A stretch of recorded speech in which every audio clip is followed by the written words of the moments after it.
하나님의 말씀 로마서 12장 12절 말씀 보시겠습니다. 13절이죠. 로마서 12장 13절입니다.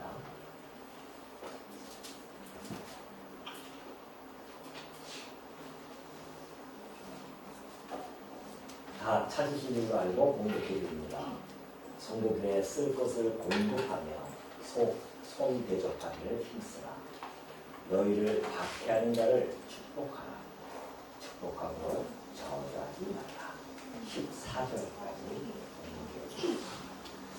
당신을 통하여 의롭게 되어졌음을 우리가 깨닫고 이제 그 하나님의 크신 은혜의 감동과 감격에 의해서 하나님께 거룩한 산 제물로 드려지는 영적 예배에 관한 것들을 하나하나 좀 살펴보고 있습니다.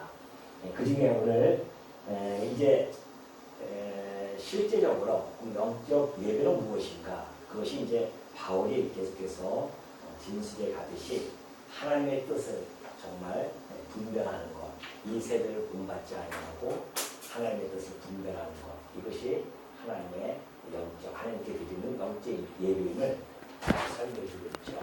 자, 그러면서 이제 그 하나님의 뜻을 하나하나 분별시켜 나가면서 우리가 실제적으로 그 영적 예배에 대한 부분들을 하나하나 실행하게 되어지는데요. 오늘 특별히 살펴볼 것은 이제 성도들의 쓸 것을 공급하며 손대접하기 힘쓰라. 또 너희를 박해하는 자를 축복하라. 축복하고 저주하지 말라라는 이러한 말씀을 우리가 오늘 이렇게 읽으면서 아마 여러분들이 여러 가지 생각을 할 수도 있고요. 마음속에 또한 깊은 어떤 사색이라고 할까요? 이런 것들을 아마 하게 될 것입니다. 그리 쉽지 않은 이런 말씀을 오늘 우리들에게 던져줬기 때문에 그렇습니다. 자, 오늘 우리가 이 말씀을 좀 들어가기 전에요. 제가 늘 말씀드리지만은 이 말씀이 우리들에게 어떤 율법적인 기능을 가지고 우리에게 오게 되어주면 참으로 부담스러울 수밖에 없습니다. 왜 그러냐면은 성도는 중생 전과 중생 후의 삶이 많이 달라집니다. 물론 뭐 무자르듯이 딱 이렇게 잘라지는 삶은 아닙니다. 그러나 분명한 것은 우리가 거듭나기 전과 거듭난 후의 삶은 분명히 달라진다고 하는 것을 우리가 알 수가 있죠. 자, 우리가 육체라고 하죠. 아담이 타락한 이후로부터는 사람이 이제 육체만 남습니다. 이제 우리가 육체라고 합니다. 원래는 아담은 하나님께서 당신의 생명을 집어넣으실 때에 정말 의롭고 그리고 진리로 참으로 그리고 거룩함으로 지음을 받은 자입니다. 그런데 타락을 합니다. 타락을 함으로 말미암아 그의 영은 이제 그 이후로부터 모든 사람들은 죄 가운데 잉태가 되어지고 출생하여서 죄 가운데서 죄악 중에서 살아가는 존재가 되는 겁니다. 그래서 우리 영은 이제 죽었다고 이렇게 이야기하는 것은 바울이 얘기했듯이 죄와 허물로 죽었던라고 표현했기 때문에 우리의 육신도 물론 죽지만은 이미 우리는 태어날 때부터 우리 영은 죽은 상태에서 태어납니다. 죽었다니까 우리는 항상 뭐 무덤에 묻혀있나 내 영혼이 이렇게 생각할 수 있잖아요. 그런 뜻이 아니라 하나님을 떠난 상태를 우리는 영이 죽었다고 이렇게 이야기합니다. 다시 말해서 우리의 영은 이제 의가 아니라 불의함으로 그리고 진리가 아니라 거짓으로 그리고 우리가 거룩함이 아니라 부패되어진 자로서 이 땅에 태어납니다. 그러니까 우리가 죄 가운데 살아갈 수밖에 없는 존재들이죠. 그래서 육체만 남는 겁니다. 이 육체라고 하는 것 이것이 이제 우리가 바울은 이것을 겉사람 그렇게 또 설명을 하죠. 이걸 겉사람이라고 설명을 해주는데 이 겉사람은 철저하게 자기 중심적인 삶을 살아갑니다. 자기 중심적이에요. 왜? 태어날 때부터 자기 마음속에는 선악과를 인간이 먹었기 때문에 아담이 먹었잖아요. 선악과를 먹었기 때문에 그 이후로부터 태어나는 모든 인간들은 아담의 형상을 닮아서 다 이 마음속에 선악을 가지고 태어납니다. 그 자기가 중심이 되어져서 선악을 어떻게 한다? 판단하는 거죠. 선악 판단의 주체가 되어져서 살아갑니다. 그게 자기 중심적이에요. 자기를 위하여 살아갈 수밖에 없죠. 그래서 이러한 자기 중심적인 삶은 결국 이기적인 삶을 살아갈 수밖에 없습니다. 모두 다 자기 위해 살아갈 수밖에 없어요. 자기가 중심이 되어져서 선악을 판단하면서 이기적으로 살아갑니다. 이것이 중생 전에 육체만 가지고 태어난 모든 인간들이 살아가는 삶의 방식입니다. 그래서 베드로는 이것을 이 육체만 가지고 있는 우리들을 향해서 이성 없는, 마치 잡혀먹기 위하여 태어난 이성 없는 짐승과도 같다라고 그렇게 표현하기도 하죠. 사실 우리가 이 땅에 멋들어지게 태어난 것 같지만은 사실은 이성 없는 그런 짐승처럼 살아갑니다. 그러니까 이 육체가 살아가는 사람들의 모든 삶에 보면은 그런 본능대로 살아가는 거죠. 그래서 종족 본능을 위해서 결혼을 하게 되어지고요. 생존 본능을 위해서 열심히 일해가지고 돈 벌어서 먹고 살고 이걸 다 하고 살아가는 존재들입니다. 그러한 존재들에게 하나님이 찾아오셔서요. 우리들에게 거듭나게 하십니다.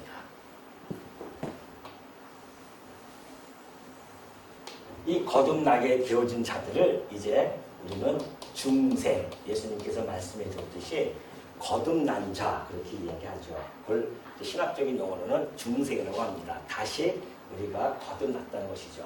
이 중생한 자들, 이게 이제 우리 영이 다시 살아났다는 겁니다. 그래서 그 영이라고 하는 것은 하나님과 이제 우리가 하나님과 함께 할 수 있는 영이 되어졌고요. 그래서 그 영은 곧 의와 진리와 거룩함으로 새 사람을 입게 되어진 겁니다. 이것이 우리가 중생한 자들이죠. 이걸 바울은 속사람이라고 그렇게 명명하기도 합니다. 자, 이렇게 우리가 이게 이제 중생한 자들의 이런 모습이에요. 육체도 가지고 있고 중생, 영이 살아나서 이렇게 살아가는데 이러한 자들은 자기 중심적인 것이 아니라 누구예요? 하나님 중심적인 삶을 살아가는데 여기서는 자기가 중심이 되어져서 선악을 판단하면서 살아갑니다.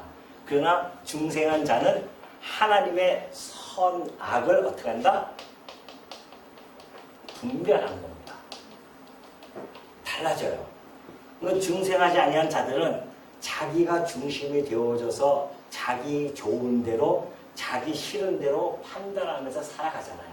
우리 아이들 보면은 벌써 1살, 2살만 돼도요. 자기 선악이 있어가지고서는 엄마가 하지 말라는 것은 그렇게 하고 싶어 해요. 엄마가 하라 하면 딱 안 하고요. 그것이 우리 지금까지도 우리의 삶의 모습이잖아요. 그것이 자기 중심적인 선악 판단 때문에 그렇단 말입니다. 타락한 인간들의 전형적인 모습이죠. 이러한 자들이 이제 하나님께서 중생해 주시는데 이 중생한 자들의 안에는 성령이 함께하고 계신 자입니다. 하나님의 영을 보내주셔서 이 성령을 통하여 우리로 하여금 중생케 합니다. 그래서 중생한 자들이 이제는 하나님 중심적인 그러한 삶을 살아가게 되어지는데요. 내 선악이 아니라 하나님 선악, 하나님이 좋아하시는 것, 하나님이 싫어하시는 것을 어떻게 한다? 분별하는 겁니다. 판단하는 자가 아니에요. 우리는 이때는 분별, 하나님이 좋아하시는 게 뭘까? 하나님이 싫어하시는 게 뭘까? 이것을 분별하면서 살아가요. 그러다 보니까는 이 중생된 자들은 이기적인 것이 아니라 바로 이타적인 삶을 살아갑니다. 아까 우리 두 집사님이 찬송할 때 그러잖아요. 나를 위하여 살지 아니하고 주를 위하여 이제 살아야 된다고. 그것이 이제 중생한 자들의 기도이며 찬송입니다. 그러니까 우리 성도님들이 지금 이제 중생한 자들 아니겠습니까? 그래서 지금 하나님의 선악을 하나님 도대체 뭘 좋아하실 건가? 그래서 하나님께서는 이타적인 삶을 살아가기를 원하시고요. 그것이 하나님이 좋아하시는 일입니다. 그래서 우리가 지금 로마서 12장부터는 하나님께서 우리를 이렇게 해주셨으니까 하나님의 은혜로 그러므로 너희들은 이제 이렇게 마땅한 도리를 하나하나 설명해 줍니다.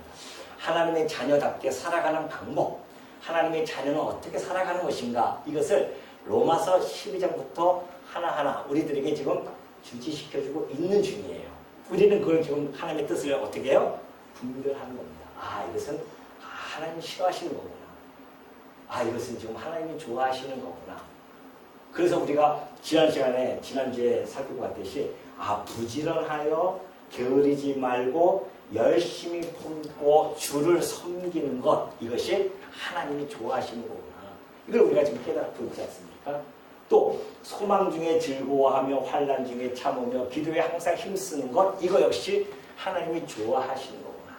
그리고 그래서 분별하고 있는 중입니다. 오늘도 이 아침에 여러분들이 바로 하나님의 뜻을 분별하는데요. 하나님이 좋아하시는 거 보니까 13절에 성도들의 쓸 것을 공급하라는 겁니다. 그리고 손대접하기를 힘쓰라는 것이죠. 자, 이것은 이제 이타적인 삶이라고 하는 것은 무엇으로 나타나냐 하면은 이웃사랑입니다. 이게 이웃사랑이에요. 이웃사랑은 크게 두 가지로 나눠지는데, 하나는 형제를 사랑하는 것이 있고요. 또 하나는 원수를 사랑하는 것이, 두 가지로 나눠집니다. 이게 이웃사랑입니다. 그래서 이거 지금 13절과 14절의 말씀은, 13절은 뭐예요? 형제 사랑이고 14절은 원수를 사랑하는 그런 내용으로 소개해 주고 있죠.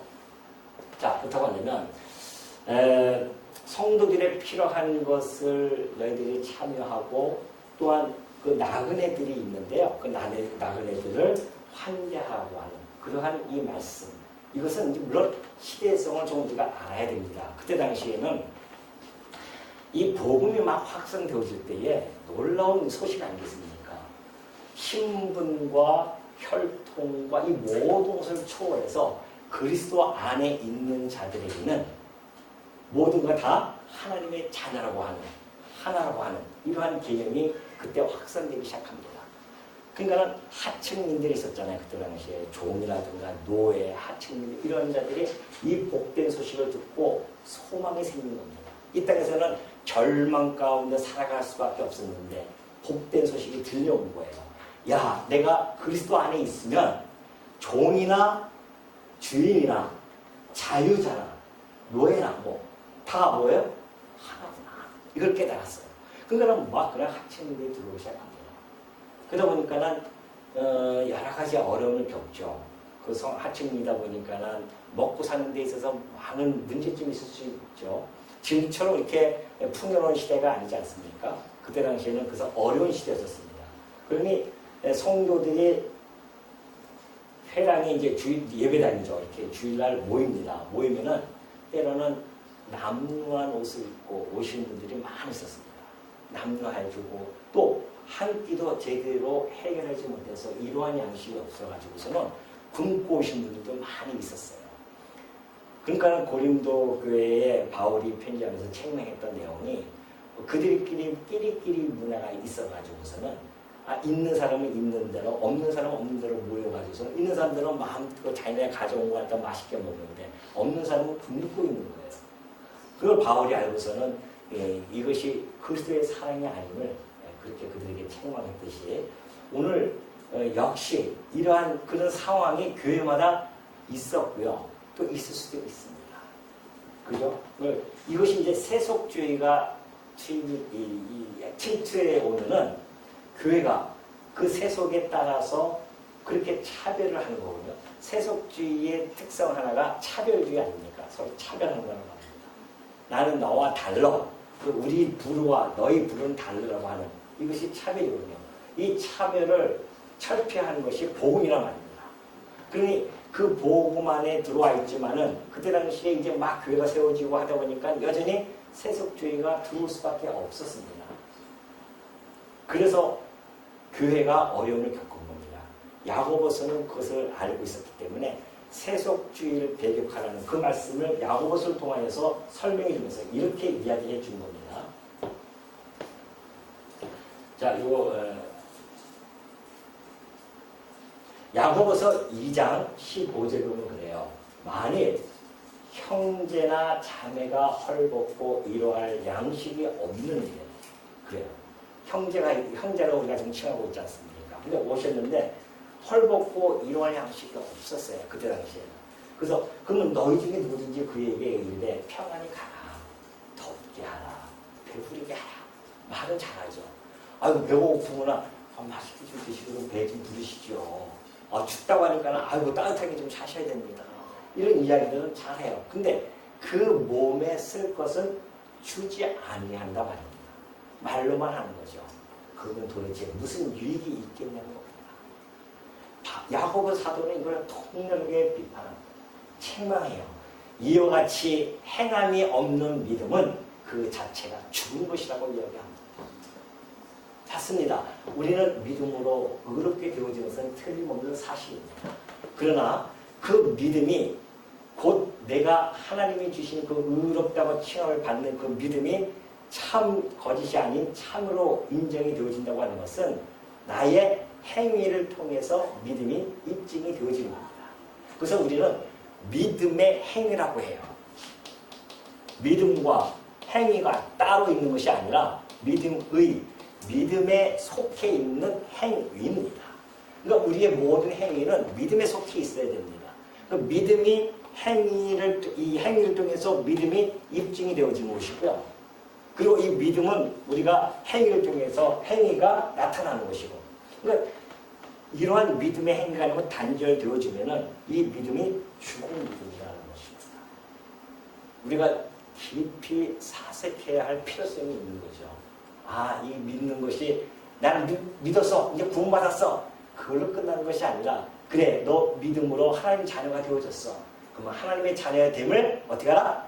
증명해 보라는 겁니다.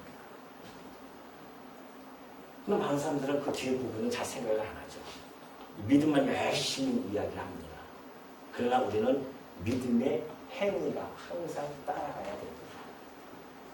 그래서 서로 대접하는데 대접하다 보면은 짜증도 나고 그래요. 왜요? 성령의 충만함으로 해야 되는데 자기 중심이 되어져서 자기의 의를 드러내기 위하여 하다 보면은 짜증나고 원망도 하게 되어집니다. 그래서 베드로는 베드로전서 4장 9절에서 너희가 서로 대접하기를 원망 없이 해라, 그렇게 설명을 해줍니다. 또 하나는 손 대접하는 것을 이야기합니다. 손 대접하기를 힘쓰라. 그때 당시에 예수 그리스도를 믿으면요, 지금처럼 이렇게 편하게 믿는 시대가 아니잖아요. 때로는 유대인들에게는 출교를 당하기도 하고, 유대인 성도들은 또 이방인 성도들에게서도 조롱을 당하고 비웃음을 당하면서 쫓겨나기도 하고 여러 가지 불이익을 당할 수밖에 없는 그러한 상황 자체였었습니다. 그런데 그러다 보니까 이제 쫓겨나서 이곳으로 가고 저곳으로 가고 해서 나그네예요. 손이라고 하는 것은 나그네를 뜻합니다. 나그네와 같은 삶을 살아갈 수밖에 없었던 그러한 자료도 있었고, 또 하나는 복음을 전하면서 순회하면서 다니는 선교사들, 바울이 잘 알죠. 바울은 사실은 이것을 너무나 잘 알고 있었습니다. 선교 활동을 할 때에 얼마나 필요한 것인가. 그때 당시에 그곳에 가면은 그 성도들이 자기네들을 잘 영접하고 대접해 주는 것, 이것이 선교 활동을 하는 데에 매우 필요하다는 것을 잘 알고 있었기 때문에 더군다나 바울은 이 필요를 이들에게 지금 잘 전달해 주고 있는 겁니다. 너무나 그것을 잘 이해하고 있는 것이죠. 그래서 복음 사신자들이, 복음의 사도들이 임무를 가지고 사명을 가지고 막 순회하면서 복음을 전할 때에 필요한 것을 대접해 줘야 된단 말입니다. 그래서 바로 바울이 손 대접하기를 힘쓰라. 비록 와서 힘들게. 예를 들어서 만약에 저쪽 동네에서 우리 여기가 청주니까 서울 지역에서 핍박을 받고, 예를 드는 겁니다. 핍박을 와서 청주까지 왔어요.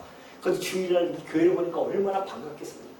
그 막 들어왔는데 보니까 막 얌유하고 그런 모습으로 들어와요. 그럼 아유 죄송하지만 저쪽 뒤에 가서 좀 앉으시고요, 좀 해주십시오. 그러면은 교회가 되겠냐 이거죠. 그들을 정말 대접하고 따뜻하게 밥도 해드리고 또 옷도 사서 해드리고 이런 모습, 이것이 바로 형제를 사랑하는 그러한 모습이라는 것을 잘 밝혀주고 있는 겁니다. 이것이 성도가 해야 할 일이라는 거예요. 하나님의 크신 은혜를 받은 자들이 해야 할 일이다. 그래서 히브리서 13장 1절을 보면 이렇게 이 설명을 주고 있죠. 형제 사랑하기를 계속하되 손님 대접하기를 잊지 마라.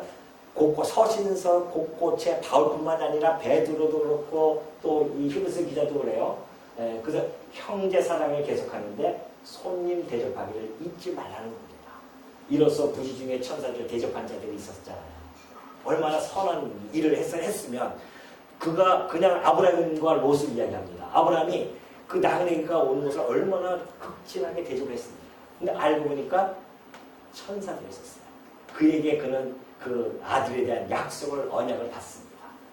부지 중에 나그네를 대접했는데 그렇게 천사들을 대접하듯이 이 선한 일을 행할 때에 하나님께서 그에게 어떠한 자를 붙여줄지는 아무도 모른다는 겁니다.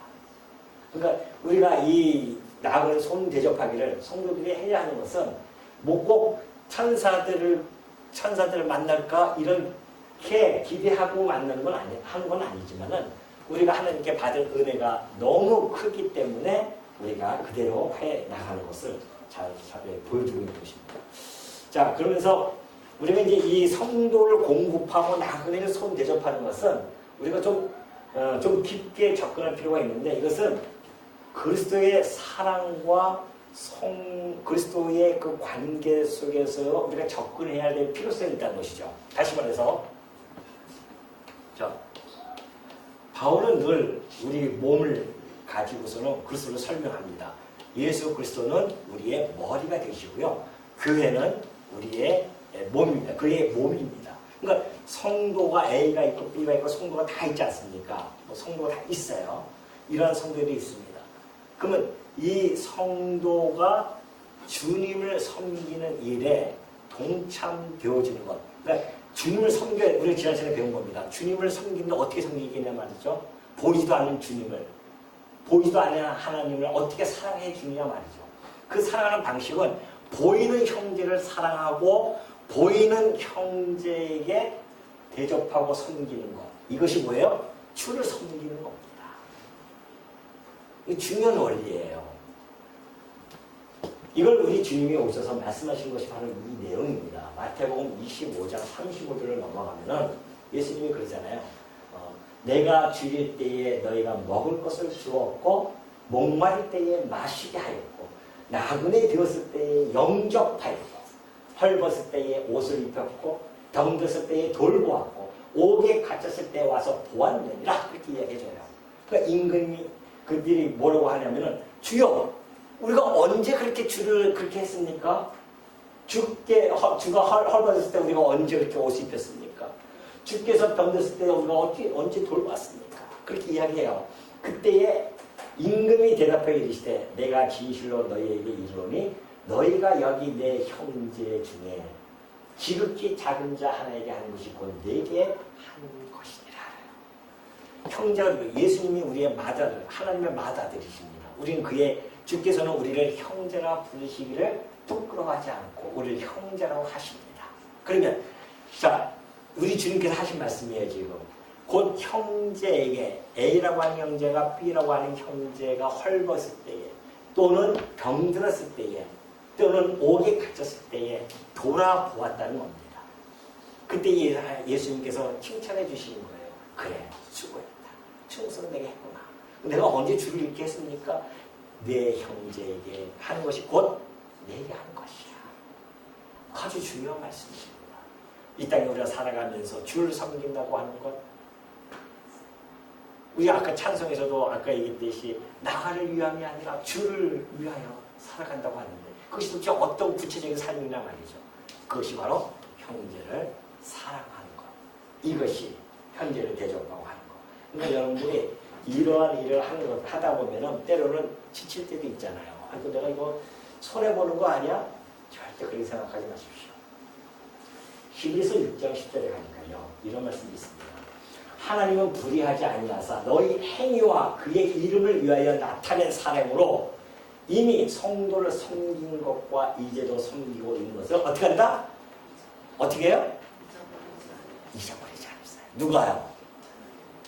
우리 하나님께서 A 성도가 B에게 성도에게 행했던 그 냉수 한 그릇이라도 대접했다고 한다면 그거 결코 어떻게 해요? 잊어버리지 않아요. 우리는 잊어버리잖아요. 제가 여러분들에게 맛있는 거 많이 사드렸잖아요. 기억 안 나십니까? 벌써 이거 다 잊어버리시잖아요. 이게. 잊어버리시지만은 누구는 안 잊어버려요? 하나님은 안 잊어버리신다는 겁니다. 우리의 일거수일투족을 다 감찰하시는 그 하나님께서는 우리가 내 지체에게 그리스도의 형제에게 행하는 모든 일들이 물 한 컵 대접하는 것조차도 결코 그 상을 하나님께서 잃지 않으십니다. 잃어버리지 않으세요. 우리 하나님이 그런 하나님이십니다. 그러니까 그 손해본다고 생각하지 마십시오. 여러분들이 정말 주일날 점심에 이렇게 봉사하시는 이런 모든 봉사 절대 잊어버리지 않으십니다. 하나님께서. 그러니 여러분들이 이것을 할 때에 어떻게 하나? 갈라디아서 6장 9절에는 우리가 선을 행하되 뭐 하지 말라? 낙심하지 마십시오. 또 뭐 하지 말아요? 포기도 하지 마십시오. 때가 이르면 다 거두게 되어 있습니다. 이 땅에서뿐만이 아니라 내세에서도 하나님께서는 우리에게 보물을 지금 창고에 쌓아두는 것입니다. 내 지체에 행하는 모든 일들이 하나님의 창고에 다 내 창고에 하늘에 있는 내 창고에 하나하나 가득가득 쌓여있다는 사실, 쌓이고 있다는 사실입니다. 그러므로 우리는 기회 있는 대로 모든 이들에게 착한 일을 하되 특별히 누구야? 더욱 믿음의 가정들에게 할지니라. 왜 그럴까요? 우리는 같은 믿음을 가진 뭐예요? 형제인 지체입니다. 그래서 다 지체예요. 형제 자매 아니겠습니까? 이 형제 자매는 그 관계가 이 세상의 형제들이야 이 관계는 이 세상에서 국한되어져 있지만은 그리스도의 보혈의 피로 형제가 되어진 자들은 언제 그 관계성이 영원한 겁니다. 영원해요. 우리의 관계는 영원한 관계입니다. 그러니 옆에 분들이 얼마나 소중합니까? 때로는 미워하는 것 같아 미워하다가도 깜짝 놀라야 됩니다. 나와 영원토록 함께 이 지상에서뿐만이 아니라 하나님이 마련하신 그 영원한 나라에서도 우리는 영원토록 함께 하나님을 찬송하면서 살아갈 자들이란 말입니다. 얼마나 귀한 존재들이에요. 이런 존재들이 어디 있습니까? 이 좁은 길을 우리가 가고 있는 중인데 좁은 길을 함께 가고 있는 자들 아니겠습니까? 때로는 함께 조롱을 받아야 되고요. 때로는 함께 핍박을 받아야 할 존재들입니다. 그런 존재들. 우리들이 그런데 함께 손 붙잡고 그 좁은 길을 때로는 핍박 속에서도 조롱 속에서도 걸어가는 겁니다. 어떤 형제가 지체가 혹 넘어지면 함께 세우고 가는 것 그것이 교회가 하는 일입니다. 그러니 그런 귀한 존재를 내 마음의 자기 중심적 판단에 의해서 싫어하고 미워하고 비방한다? 자기 선에서 끝나지 않습니다. 그러면 하나님 이 지체 A 지체가 B에게 지체 그 선한 일을 주께서 기억하신다고 한다면 A 성도가 B 성도를 비방하는 거 기억할까요? 안 할까요? 기억해요? 안 해요? 마음이 찔리는 분들이 막 있나 봐요. 찔리셔야 됩니다. 주께서 빚값으로 함께 엮어준 이 지체를 어떻게 우리가 사실 비방하냐 말이죠. 우리 주님이 기억하신다니까요. 비방하는 거를 듣고.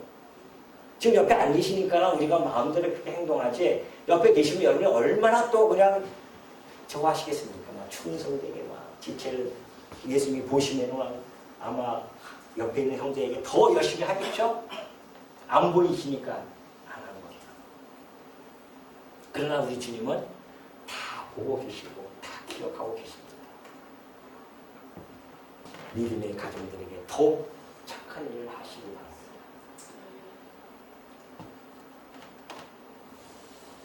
우리가 자꾸만 무슨 일을 하면 사람에게 인정받고 싶어 해요.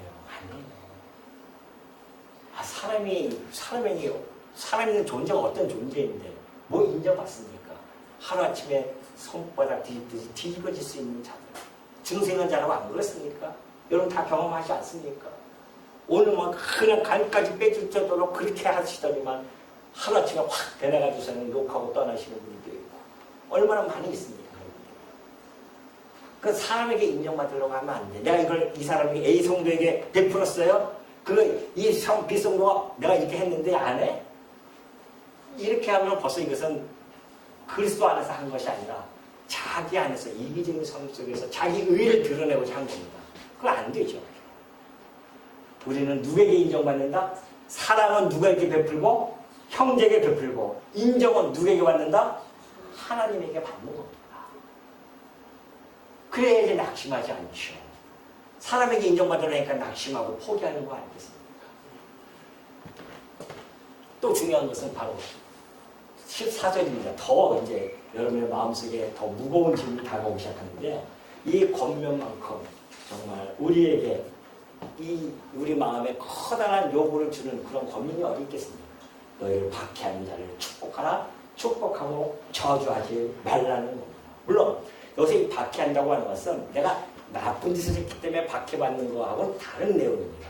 이것은 주 안에서 그리스도의 이 복음을 위해서 박해를 받을 경우가 있잖아요.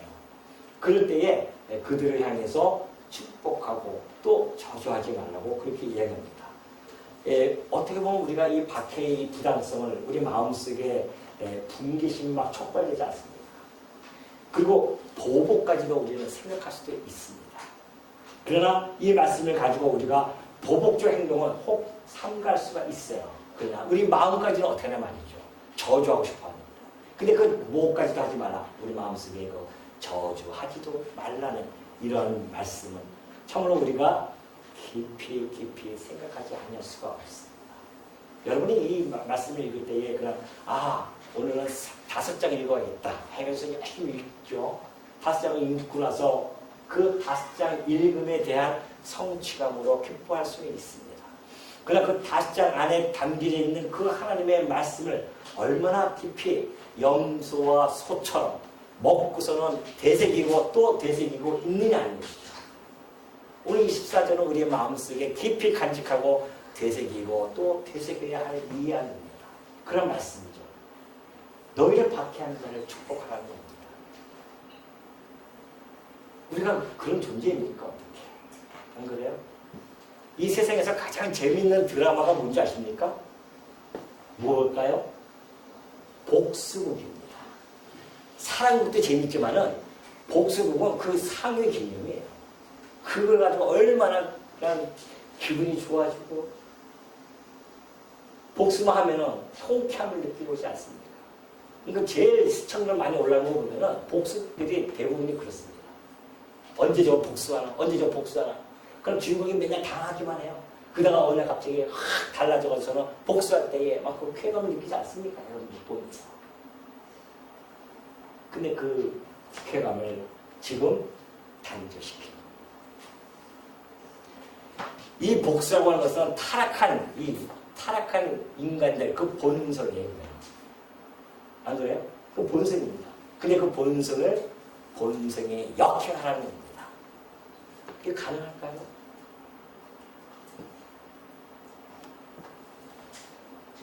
우리는 예수님의 말씀을 살펴볼 필요가 있습니다. 바울이 지금 이런 이야기하는 것들은 예수님께서 하셨던 산상수훈의 말씀을 기본으로 하고 있죠. 예수님 오셔서 이래요. 또 내 이웃을 사랑하고 내 원수를 미워하라 하였다는 것을 너희가 들었으나 나는 너희에게 이르노니 너희 원수를 사랑하며 너희를 박해하는 자를 위하여 기도하라. 우리 주님이 이 말씀을 산상수훈에서 썼습니다. 혹자들은 이 산상수훈을 가지고 예수님께서 하신 것은 우리 보고 지키라고 하는 것은 아니다. 우리가 어떻게 이걸 지킬 수 있느냐? 그래서 예수님이 이걸 이르시러 오셨다라고 그렇게 이야기한 적이 있습니다. 그래서 많은 사람들이 맞아, 그런 그렇지. 그때 당시에 그 사람들을 향해서 예수님께서 당신이 이루시겠다고 하신 이야기야라고 그렇게 해석하는 자들이 있어요. 그러나 서신서에 가면요, 산상수훈을 기초로 해서 다 지금 설명해 가고 있어요.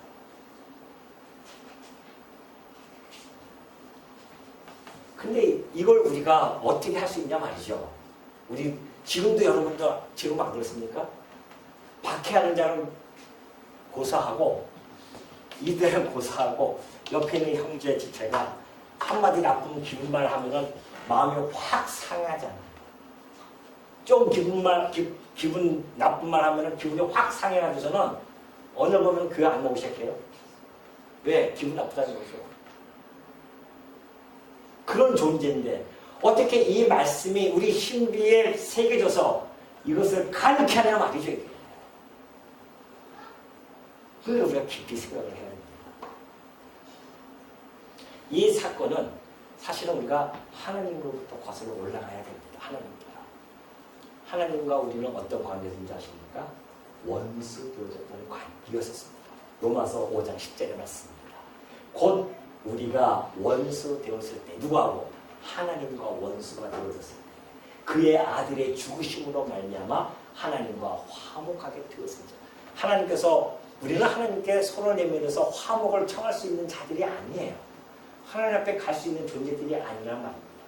하나님께서 오셔서 당신의 화목의 손길을 내려주신 겁니다.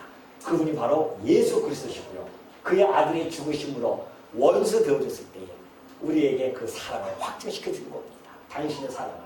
그래서 화목하게 된 자로서는 더욱 그의 사랑하심으로 말미암아 구원을 받을 것이란 말이에요.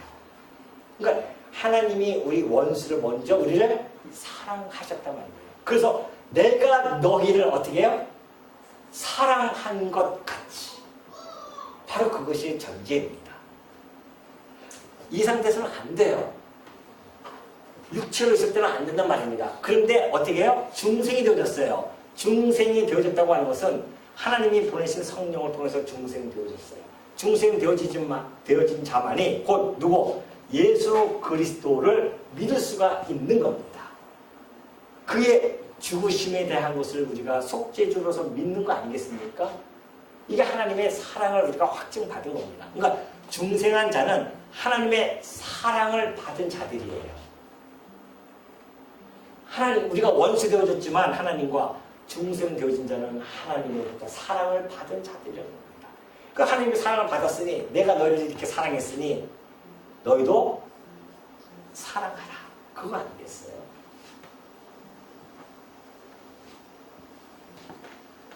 그러니 우리가 하나님으로부터 그런 사랑을 먼저 받은 자이기 때문에 사랑하는 것, 이것이 근본적인 이유입니다.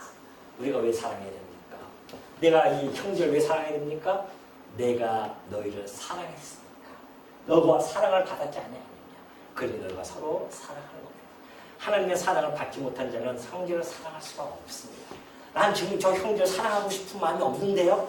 난 저 형제를 지금 미워하고 싶은 마음이 아주 그냥 막 그런 용수를 치고 있습니다. 그 하나님의 사랑을 어떻게 해요? 망각한 겁니다. 하나님의 사랑을 깨달은 자들은 그럴 수가 없죠. 내가 무엇이는데 하나님이 나를 갖다가 사랑했었어. 당신의 아들을 죽이기까지 나를 사랑하셨는데 나는 이 형제에게 내가 죽기까지 사랑하지 못한다 할지라도 그 정도 사랑을 베풀 수 있지 않겠는가 라는 생각을 갖게 되어집니다. 하나님의 사랑을 깨닫는 자들. 그러니까 형제 사랑은 하나님 사랑을 깨닫는 농도만큼 비례적으로 나타나는 겁니다. 그래서 하나님 사랑을 날마다 깨달아야 돼요. 내가 지금 행위가 나타나지 않습니다. 하나님. 그러면은 내 믿음을 다시 한번 점검을 해야 됩니다. 내 믿음이 정말 올바른 믿음인가? 내 믿음이 하나님께서 주시는 믿음인가? 난 정말 하나님을 사랑하고 있는가? 난 정말 하나님을 믿고 있는가? 라고 하는 것에 대한 내 신앙의 체킹을 해야 됩니다. 또 하나 이유가 있습니다. 에베소서 1장 3절을 보니까요. 찬송하리로다. 하나님 곧 우리 주 예수 그리스도의 아버지께서 그리스도 안에서 하늘에 속한 모든 신령한 복을 우리에게 주시되 곧 창세전에 그리스도 안에서 우리를 택하사 우리로 사랑 안에서 그 앞에 거룩하고 흠없게 하시려고 그 기쁘신 뜻대로 우리를 예정하사 우리 예수 그리스도로 말미암아 자기의 아들들이 되게 하셨으니 이는 그가 사랑하시는 자 안에서 우리에게 거저주시는 바 뭐예요? 다 같이 시작. 그의 은혜의 영광을 찬송하게 하려는 것이다. 모든 신령한 복을 우리에게 주신 이유가 뭐예요? 그의 은혜의 영광을 찬송하게 하는 겁니다. 우리의 입술이요, 뭐 그냥 맛있는 것만 먹으라고 주신 게 아니라는 거예요. 우리 입술을 주신 근본적인 목적은 뭐예요? 하나님, 은혜 영광의 하나님의 찬송, 은혜 영광을 찬송하게 하는 겁니다. 우리 삶 전 삶을 통해서 하나님께 찬송하는 것. 이것이 바로 신령한 복을 받는 자들입니다. 그러니 여러분 안에 뭐가 좀 가득 차 있습니까? 뭐가 가득 차 있어요? 신령한 복. 하늘에 속한 모든 신령한 복을 우리에게 주셨다고 하지 않습니까? 이 땅의 복과는 비교할 수 없는 복입니다. 이것이 어떻게 이 세상의 로또와 비교할 수 있겠어요? 비교할 수 없는 신령한 복을 다 받은 자들이에요. 그러면 내 안에 복이 있다? 근데 내 복이 있는데 내 입술에서는 저주가 나온다? 가능할까요? 안 가능할까요? 내가 한 얘기 아닙니다. 야고보서 사도가 이렇게 얘기합니다. 이것으로 우리가 주 아버지를 찬송하고 또 이것으로 하나님의 형상대로 지음을 받은 사람을 저주하는 이것이 뭡니까? 입술입니다. 이 입으로 아버지를 찬송하고요. 형상대로 지음을 받은 사람을 저주해요. 한 입에서 찬송과 저주가 나오는구나. 내 형제들아, 이것이 뭐예요? 마땅하지 않다는 겁니다. 나올 수는 있어요. 왜? 우리의 일상이니까. 일상 아니에요? 여러분 욕 안 합니까? 다 안 하시는 표정이네요. 주여, 저만 욕하고 있습니다. 한 입에서 찬송과 저주가 나올 수는 있습니다. 그러나 이것이 뭐예요? 마땅한 일은 아닙니다. 이걸 우리가 깨달아야 합니다. 이것이 하나님이 좋아하는 것은 아니구나. 하나님이 싫어하는 거구나. 그러니 샘이 한 구멍으로 어찌 단물과 쓴물을 내겠으며 내 형제가 어찌 무화과나무가 감람 열매를 포도나무와 무화과를 맺겠느냐. 이와 같이 짠물이 단물을 내지 못하지 않느냐. 그동안 되면 신령한 복을 가진 자들이 어떻게 내 안에서 저주 나무가 나올 수 있겠냐 말이죠.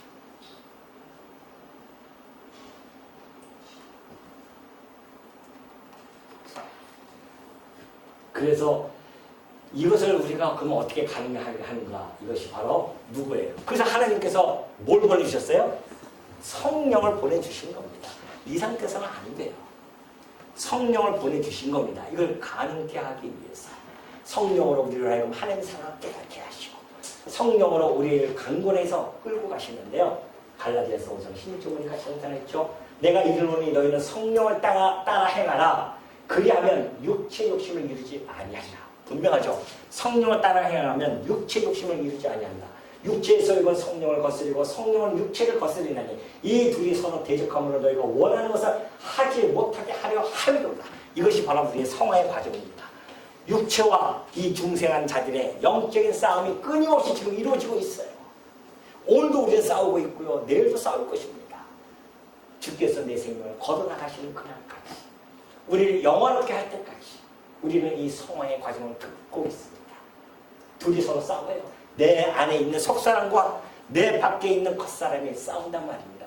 육체의 본능과 내 속사람, 중생한 자가 서로 원하는 것을 하지 못하도록 싸우고 있어요. 육체의 소욕, 성령의 소욕이죠. 그의 영광의 풍성함을 따라 그의 성령으로 말미암아 너희 속사람을 능력으로 강건하게 하시오며. 바울의 기도입니다. 오늘 이 바울의 기도는 여러분의 기도가 되야 됩니다. 그의 영광의 풍성함을 따라 그의 성령, 하나님의 성령으로 그리스도의 성령으로 말미암아 우리의 속사람을 어떻게 해요? 능력으로 강건하게 해달라고. 성령께서 나와야 하고 능력으로 강건케 해달라고 날마다 기도하셔야 됩니다. 그래야 우리에게 이 14절은 우리에게 부담으로 다가오는 것이 아니라 우리 안에서 능력으로 나타날 수 있는 말씀이 되어진 겁니다. 아이고 이거는 그런 이론적으로만 나온 거 아닐까요? 아니에요. 실질적으로 이루어지는 일입니다. 우리 주님이 그러셨어요. 십자가에서 죽으실 때 뭐라고 하십니까? 저들의 죄를 저들에게 돌리지 마시라. 용서해달라고. 그렇게 우리 주님이 십자가에서 말씀하십니다. 그건 하나님의 아들이니까 그럴 수 있죠. 그랬을까요? 스데반이 그럽니다. 스데반이 뭐예요? 성령이 뭐예요? 충만하여 하늘으로 주목하여 하나님의 영광과 및 예수께서 하나님 우편에 서신 것을 보고 무릎을 꿇고 크게 불러 이르되 주여 이 죄를 그들에게 돌리지 마옵소서. 스데반이 했습니다. 스데반 자체로는 안 돼요. 그 안에 뭐가 충만했습니까? 성령의 능력이 강림해서 그로 하여금 이 원수를, 이 박해자를 향하여 그들에게 돌리지 말라고 하는, 저주도 하지 않고요 축복하는 이 놀라운 말씀, 이것이 바로 스데반도 했습니다. 스데반은 그때 사도니까 또 있어요. 바울도 역시 마찬가지입니다. 바울도 고린도서 4장 11절 보니까 바로 이 시간까지 우리가 줄이고 목마르며 헐벗고 매맞으며 정처 없고 수고하여 친히 손으로 일하며 모욕을 당한 즉 어떻게 했다고요? 축복을 했습니다. 박해를 받은 즉 참아요. 비방을 받은 즉 권면합니다. 오늘 우리가 전도지를 강주 전도회로 갔는데 우리에게 미친 XX 하면은 여러분 어떻게 했습니까? 전도회에서 축복할 수 있습니까? 아니면 뭐라고 욕하고 돌아서겠습니까? 에이 지옥이나 가버려라 이러고 돌아설 것입니까? 우리 이러면 안 됩니다. 여러분 안에 계신 성령께서 여러분을 끌고 가실 것입니다. 그러면 그때는 스데반도 그렇고 사도들이니까 그럴 수 있겠다? 아니에요. 여러분이 잘 알고 계시는 송량원 목사님 아시잖아요. 송량원 목사님이 두 아들이 살인자가 누가 죽였어요. 두 아들을 다. 근데 그 목사님이 그 두 아들을 죽인 살인자를 자기 아들로, 양아들로 인정합니다. 이웃사랑, 이것이 바로 이웃사랑의 원수를 사랑하는 그런 모습. 송량원 목사님이 훌륭한 것이 아니라 그 안에 내주하고 계시는 성령께서 그렇게 그를 끌고 가신 겁니다. 그렇다고 한다면 오늘 이 시대에 살아가고 있는 우리 성도님들 마찬가지 아니겠습니까? 스데반과 바울과 우리와 무슨 성정이 다릅니까? 똑같은 인간들이에요. 스데반 안에도 성령이 있었고 바울 안에도 성령이 있었고요. 송영 목사 안에도 성령이 있으며 오늘 여러분에게도 성령이 내주하고 계시기 때문에 성령의 능력을 통하여서 우리가 하나님의 그 사랑을 깨닫고 하나님이 우리를 사랑하신 것처럼 우리도 이웃을 사랑할 수 있는 힘을 공급받는다는 것 마음속에 깊이 간직하시고 주께서 주시는 그 성령의 힘으로 정말 이웃을 사랑하는 주의 종도 되어주시기를 당부드립니다.